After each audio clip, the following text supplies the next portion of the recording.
અમદાવાદ જિલ્લાના માંડલ તાલુકાના કડવાસણ નગરમાં આજે આસ્થાનો ઘોડાપૂર ઉમટ્યો હતો।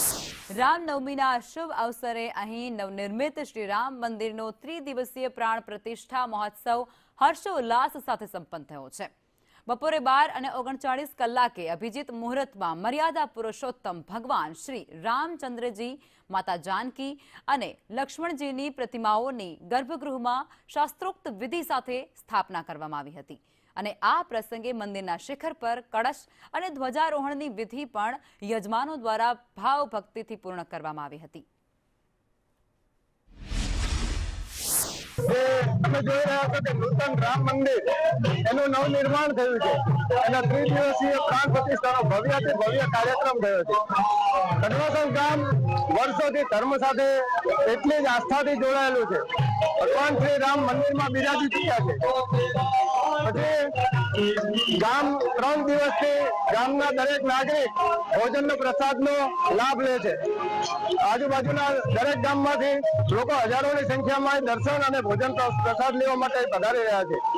કડવાસણ ખાતે રામ મંદિર પ્રાણ પ્રતિષ્ઠા મહોત્સવનું ત્રિદિવસીય અદ્ભુત આયોજકો દ્વારા કરવામાં આવ્યું હતું।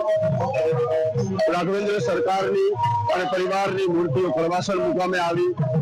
ત્યારબાદ 3 દિવસ જુદા જુદા કાર્યક્રમોનું સુંદર આયોજન કરવામાં આવ્યું હતું, જેમાં રાઘવેન્દ્ર સરકારની શોભાયાત્રા, એની સાથે સાથે રામ સીતા વિવાહ અને આજે રામનવમીના પાવન દિવસે બરાબર 12:39 મિનિટે રાઘવેન્દ્ર પરિવાર નિજ મંદિરમાં પ્રાણ પ્રતિષ્ઠા મહોત્સવ જે છે આજે કડવાસણ ગામમાં ખૂબ જ ધામધૂમથી ઉજવાઈ રહ્યો છે। ભગવાન શ્રી રામની પ્રાણ પ્રતિષ્ઠાનો મહોત્સવ હતો, જે ખૂબ જ સુવ્યવસ્થિત હતો।